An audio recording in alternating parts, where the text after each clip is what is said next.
Good evening. I'm Phillip in Washington. In New York, let's get right to what America is talking about. Terror at home. Tonight, we are learning more about a pair of attacks that shook the country to the core and reminded us, once again, that safety is never granted. CNN has just obtained this exclusive video just hours before the suspected attacker took a car and plowed through the streets of New Orleans. He killed 14 people in that attack. This video was taken just after midnight, and you can see there a man putting what appears to be a white pole with a black top into the bed of the truck. The FBI says that they found an ISIS flag in that vehicle. The FBI is also putting out these new images of the man, pictures that show a blue ice chest containing what law enforcement officials have labeled improvised explosive devices. The FBI says the suspect acted alone here, that he had a remote detonator for those IEDs, that he made a video pledging his allegiance to the Islamic State, but that the terror group did not direct the attack from overseas. I'm here with my panel of experts. John Miller, I want to start with you. This kind of attack is obviously something we've been talking about for a very long time in this country. Someone who has been radicalized somehow and has decided himself to carry out an attack. At this point, given all that we know about this attack, is there anything that we can glean from this except that potential attackers could be anywhere, pretty much at any time at this point, because they can self-radicalize? And I think we've seen that. We have cases of self-radicalization with teenagers in Las Vegas, with people in Oklahoma. When you look at the people who are emerging in response to the resurgence, and this is important, the resurgence in ISIS propaganda, which is gathering fuel from the situation in Gaza and the propaganda value that they can exploit from that terrible tragedy of death and destruction there, you're seeing people who are lost, spinning, failing, and what are they promised in the propaganda? If you step up to this, you'll have valor, you'll have belonging, you'll have empowerment. It's, in terms of messaging, a powerful elixir. So everyone, Scott, is asking, how did the FBI and law enforcement miss this? What's your take on that? Well, unfortunately, we can't be covering everything 24/7 there, and we have to rely on the public to provide us with tips and leads there. I think, one of the things they're going to look at is, was there something that was missed? Did somebody call something in or report something there that either was not thoroughly pursued or was unfortunately maybe overlooked there? But again, I think the FBI has to take a look at itself there and develop a lot more sources, human sources out there that can provide some real-time information about potential threats. There is another incident that occurred in Las Vegas, and these two incidents, as far as law enforcement are saying right now, are not related to one another, but they shared some similarities.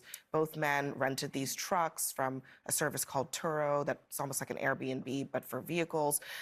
Both men served in the military. One of the interesting things to me about these separate incidents is when you're dealing with people who do have military backgrounds, it does kind of change the type of threat that they could potentially be. Although, interestingly, in the Las Vegas, the authorities there were saying they expected actually much more sophistication from someone with the background that individual had.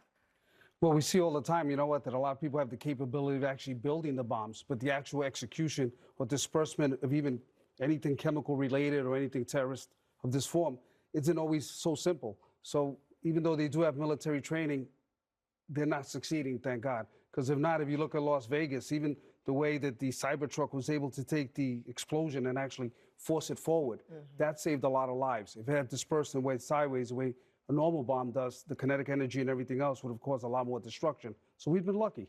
Can I jump in a little bit on the question of a lone wolf and what it means to be a lone wolf? Because understanding that means it's anybody. The reason lone wolf is such a significant terrorist threat, and it has been for years, by the way, and the U.S. government is very aware of that we used to say that when I worked in counter-terrorist financing, lone wolf was at the top of our terrorist threat list. And the reason is that they're so impossible to identify, monitor, and track. And so even though, for example, you were talking about the FBI, and while maybe the FBI slipped on this, I don't know that I would even say that. They do such a remarkable job in identifying threats and thwarting plots that we don't even see or hear about. And Christopher Wray, for the last year, has been saying there are flashing lights everywhere, excuse me, especially since October 7. And so when it comes to the lone wolf, they're harder to track because they're inspired, they're not in touch with somebody we're tracking, like an official from a terrorist group. They are using whatever weapon they can get their hands on, so a car, a truck, something they can cheaply fabricate.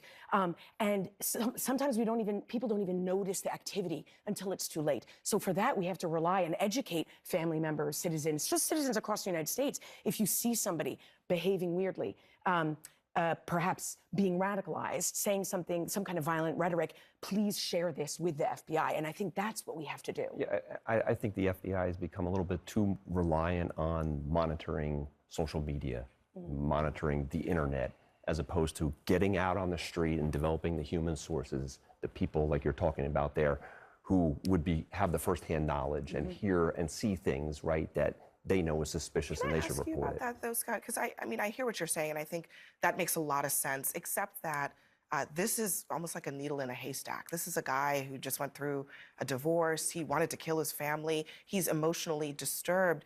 How does the FBI even get to his family's front door?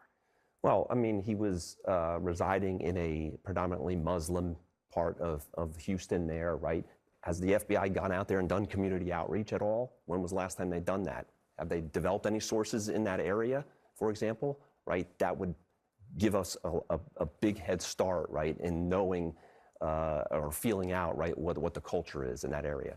You know, if I had to just jump in there, I think for all of you who've worked in counterterrorism, you kind of need to be lucky all the time.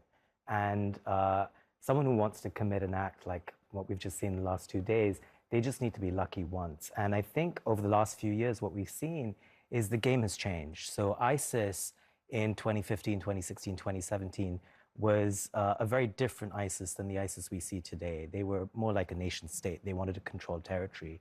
But ISIS today is very different. It's an ideology. It's like a franchise model. They want to inspire lone wolves. And so the threat has changed. And meanwhile, what's happened is the CIA and other counterterrorism organizations have shifted a lot of their resources from CT to China or Russia. And amid sort of great power competition, what we're seeing is groups like ISIS are finding the conditions to exploit great power attention. I would also point out, you know, in the NYPD, during the nearly 10 years I was there, and the people who are carrying on beyond my term, you know, we prevented 62 different plots or plotted attacks or plotted attempts to join terrorist groups, you know, in the course of the post-9/11 era. And they took all forms. But the key was we had human sources on the ground. We had undercovers that we could put into a group where, after we found out about a plot, to find out, was there a plot? We had monitoring social media by not just English speakers, but language speakers. And we had it on right-wing extremists, left-wing extremists, violent Islamic extremists. You know, we covered the board on the idea that to address the kind of threat you're talking about, the needle in the haystack, you have to be all over the map. But I mean, I think this is the thing that I'm still struggling in this particular situation, right? You mentioned going into the predominantly Muslim neighborhood that he worked in. How do we even know that he was even connected in that community? I mean, are we still in the post-9/11 era where we're going into Muslim communities and assuming that people there need to be surveilled for terrorism, when this terrorism is clearly happening in all kinds of different forms, including people who have absolutely no ties to Muslim communities? People get upset right when we mention the word surveillance. It's not so much surveillance. I'm not trying to be PC. I'm just trying to be practical. No, you know what I mean? I always say have a friend in every location. And even if it's an enemy, make them a friend. Because at the end of the day, you're going to need that help. And we're losing the value, just like he said, of human intelligence. It's one of the key things. It's one of the core investigative tools, and we've gone away from it. We're also talking Scott, about... I know you wanted to respond. I think with the younger generation now, I don't think people are as adept and skilled at wanting to knock on somebody's door, introduce themselves, ask for their help, right? I mean, I think there's a total lack of trust, don't you think? If you Well, you got to knocked build that trust over time, though. You're not going to automatically get it. You got to build it over time. Yeah. And I think we've lost some of that, and it's going to take a long time now to get that back. I think as Hagar was saying, the warning lights have been flashing for quite a while now, and I think there's a little bit of a degree of complacency that's set in post 9/11, but also, global cooperation is at a low.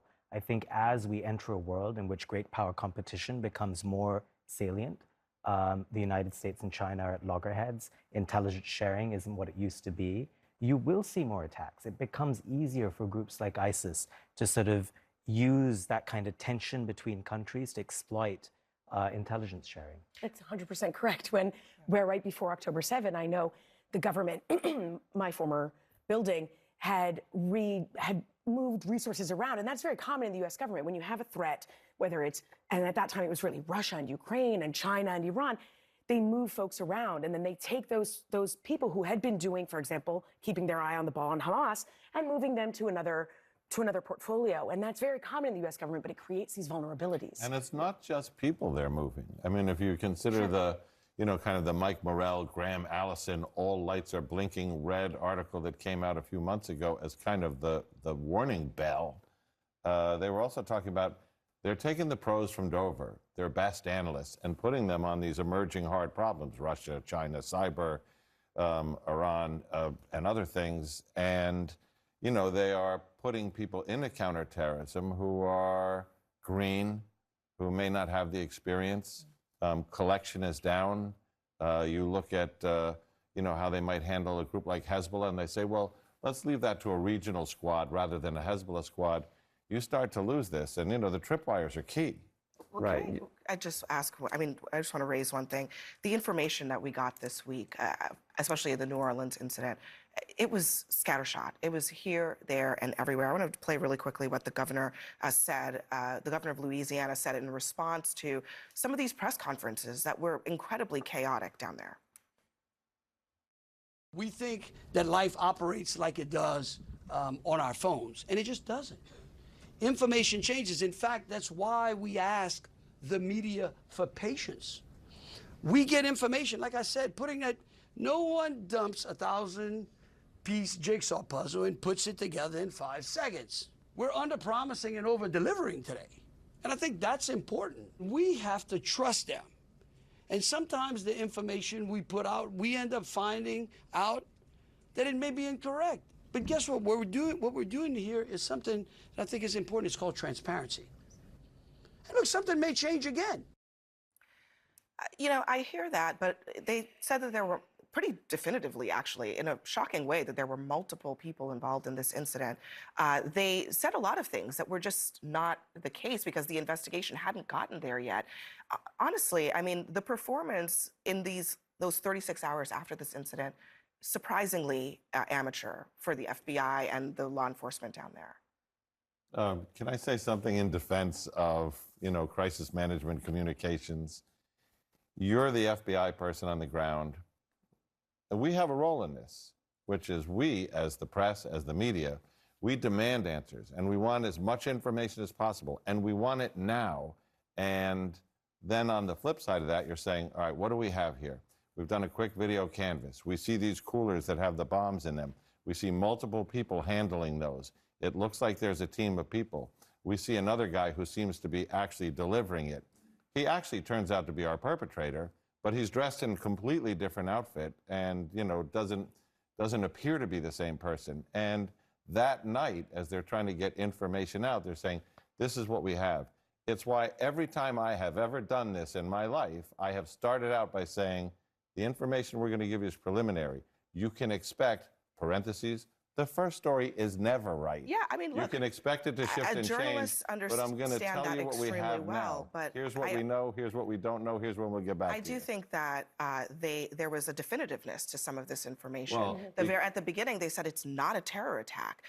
Again, there's... That one I can't figure out. In law you got a truck with a enforcement... giant ISIS flag flying down the street. I'm a journalist. I'm used to law enforcement. That's all it was semantics. I'm used to law enforcement saying, hey, we can't give you that answer right now. The investigation's ongoing. That answer was always available to them, and they didn't take it at some key junctures. It's kind of like when the U.S. government said that that what happened in Benghazi was due to a video. Do you remember when that I was in government when that happened? It's always a choice to say, we don't know Yes, and I was spokesperson twice in the U.S. government. I have been on the other side of being pummeled by the media to say, like, this is breaking. What do you know? And the answer is always, this is developing. We are aware. We're going to figure it out, and we're going to keep you updated.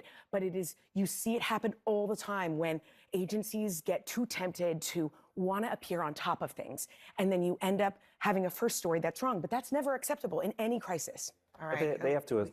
Real quick, Scott. They have to assess what is the priority, what is the most significant threats here that we need to address there. And for, like you said, coming out for 24 hours, people thinking that there are multiple co-conspirators out there is something that should have been not thrown out there without some further thought. All right, everyone. Great discussion. Thank you very much for joining us all.